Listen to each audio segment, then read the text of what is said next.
अस्सलामुअलैकुम, मैं हूं doctor Aruba and welcome to my channel. मैं वीडियोस बनाती हूं इन्फॉर्मेशन के बारे में ताकि आपके पास इतनी नॉलेज हो कि आप बेटर कंज्यूमर्स बन सकें। आज का हमारा टॉपिक है कि कौन सा शैम्पू आपको बिल्कुल यूज़ नहीं करना चाहिए और ऐसा कौन सा शैम्पू है जो कि मैं ज़िंदगी में कभी यूज़ नहीं करूं after doing so much hair research and studying so much about hair sciences.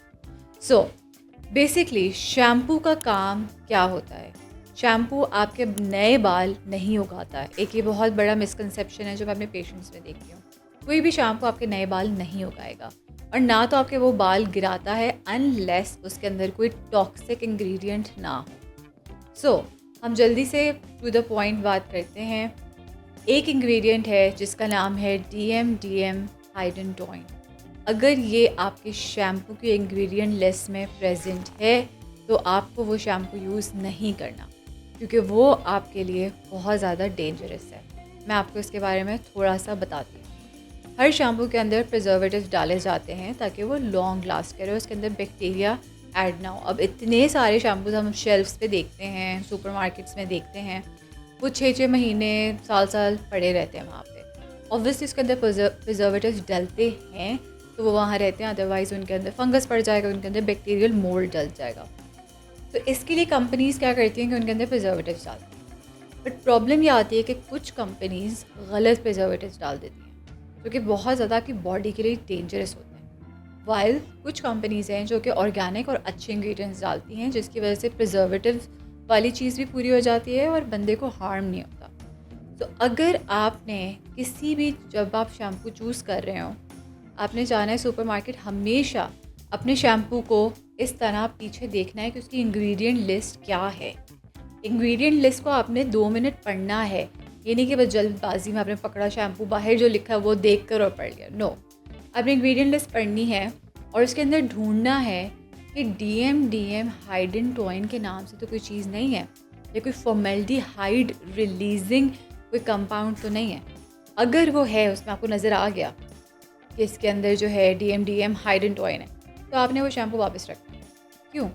क्योंकि वो इतना ज़्यादा डेंजरस है कि जब हम नहा रहे होते हैं, हम शैम्पू अपनी स्कैल्प पे अप्लाई करते हैं, तो ऑब्वियसली जो हमारी स्कैल्प की स्किन है वो एब्जॉर्ब करती है डायरेक्टली हर चीज़ को। तो ये जो होता है DMDM हाइडेंटोइन, ये एब्जॉर्ब हो जाता है, आपके ब्लड स्ट्रीम में चला जाता है और अकॉर्डिंग टू रिसर्च ये कैंसर कॉज करता है। तो कहते हैं कार्सिनोजेन। और बहुत सारी रेगुलेटरी अथॉरिटीज़ ने मना किया हुआ है इसको यूज़ करने से, मगर लोग अभी भी यूज़ कर रहे हैं क्योंकि उनको सस्ता पड़ता है। जो वो बना रहे होते हैं प्रोडक्ट, सस्ता पड़ता है। और इतनी बड़ी बड़ी कंपनीज़ हैं जो कि मैं ऑब्वियसली नेम नहीं कर सकती, आप खुद रिसर्च करें, आपको दिख जाएगा। गूगल पे लिखेगा विच कंपनीज कंटेन DMDM हाइडेंटोइन, आपको उसमें दिख जाएगा। वो भी ये यूज़ कर रही हैं। उसकी वजह से नॉर्मली पेशेंट्स जब मेरे पास आते हैं ना, तो वो कहते हैं कि हमें बहुत इचिंग होती है शैम्पू यूज़ करके, या वो पेशेंट्स कहते हैं कि हमें जो है ना ऐसे फ़ील होता है जैसे हमारे सर के अंदर पता नहीं कोई फंगस जैसी चीज़ हो गई। जैसे एक पेशेंट आया था अभी, मैं आपको दिखाती हूँ, उसका जब मैंने स्कैल्प एनालाइज़ किया तो उसकी इस तरह नज़र आ रहा था। तो ये इस तरह हाल हो जाता है। ऑब्वियसली वो प्रॉपर्ली क्लीन भी नहीं कर रहे होते स्कैल्प को, बल्कि वो इचिंग और बर्निंग इस तरह और कॉज कर रहे होते हैं।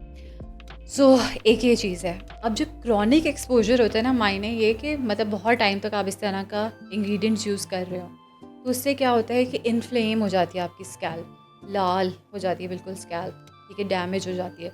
उसकी वजह से आपकी हेयर थिनिंग शुरू हो जाती है, उसकी वजह से आपका हेयर लॉस हो सकता है लॉन्ग टर्म अगर आप यूज़ कर रहे हो। तो आपने शैम्पू जब भी चूज़ करना है, मैं आपको कुछ और हिडन इंग्रेडिएंट्स बताती हूँ। बेसिकली जब इसका क्रैकडाउन शुरू हुआ था तो मना किया गया था कि आपने कोई भी इस तरह का फॉर्मेल्डिहाइड रिलीजिंग यूज़ नहीं करना। तो उन लोगों ने क्या किया, कंपनीज़ ने क्या किया कि उन्होंने उसके सिमिलर नेम के यूज़ करना शुरू कर दिया, जिनकी मैं आपको लिस्ट बता देती हूँ ताकि आपने ये लिस्ट याद रखनी है। इसका स्क्रीनशॉट ले लीजिएगा और इस लिस्ट में से आपने कोई भी शैम्पू यूज़ नहीं करना। नंबर 1 है फॉर्मेलिन, ये नहीं होना चाहिए। क्वाटरनियम 15, ये नहीं होना चाहिए। DMDM हाइडेंटोइन का दूसरा नाम है 1,3-डाई मेथिलॉल, ये नहीं होना चाहिए, ठीक है। और ये जो लास्ट वाला आपको दिख रहा है कि इसमें यूरिया कंटेन कर रहा हो या हाइड्रोक्सी मेथिल ग्लिसरीनेट हो, ये नहीं होने चाहिए। इसकी जगह सेफ़र ऑल्टरनेटिव्स क्या हैं जो कि आप प्रिजर्व भी हो रहा है आपका शैम्पू, मगर ऑर्गेनिक उसमें चीज़ें आपको हेल्प करेंगी, आपके बालों को फ़ायदे देंगी। उसमें आता है एक फेनी ऑक्सी एथेनॉल। आई नो ये मुश्किल हैं चीज़ें, तो मैं आपको ये एडवाइस करूँगी आप स्क्रीनशॉट ले लें। जब भी आप सुपरमार्केट जाएँ तो आपके पास हो कि ये सेफ़र ऑल्टरनेटिव है, ये मैं यूज़ कर सकती हूँ, और ये बुरे चीज़ों के नाम है, ये मैंने यूज़ नहीं करनी, तो ऑब्वियसली आपको दिख जाएंगे। इसके अलावा ऑर्गेनिक एसिड सॉल्ट्स ये बहुत अच्छे हैं जो मोस्टली ऑर्गेनिक शैम्पूज़ में यूज़ होते हैं। ये नेचुरल एक्सट्रैक्ट्स हो गए, जैसे कि रोज़मेरी एक्सट्रैक्ट है, ग्रेप फ्रूट है, ये बहुत अच्छे हैं। तो आपने हमेशा जो है ना कहीं भी शैम्पू लेने से पहले उसके इंग्रेडिएंट्स ज़रूर पढ़ने हैं। सेकेंडली आपने मेक श्योर ये करना है कि आप पैच टेस्ट कर लें। कुछ लोगों को बहुत सीवियर एलर्जिक रिएक्शन हो जाता है ये DMDM से, तो आपने मेक श्योर करना है आप पैच टेस्ट उससे पहले ज़रूर कर लो। तो मैं क्योंकि ये कभी शैम्पू यूज़ नहीं करती, जब से मुझे इसकी नॉलेज हुई मैंने बिल्कुल यूज़ करना छोड़ दिए। इवन एक स्टडी हुई थी जिसके अंदर बहुत सारे उन्होंने कैंसर पेशेंट्स लिए, उनके शैम्पूज टेस्ट किए, और बहुत सारों में उन सब के शैम्पू में DMDM हेड एंड टोइन आया था। तो जब से मैंने रिसर्च स्टडी पढ़ी थी मैंने ख़ुद तो बिल्कुल ही अपने घर में भी सबको मना कर दिया और ख़ुद भी यूज़ करना छोड़ दिया।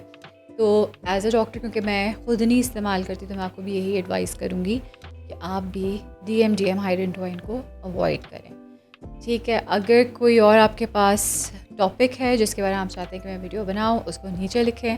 नेक्स्ट मैं वीडियो ज़रूर एक और न्यू नॉलेज के साथ आपके पास लाऊंगी इंशाल्लाह। Till then take care.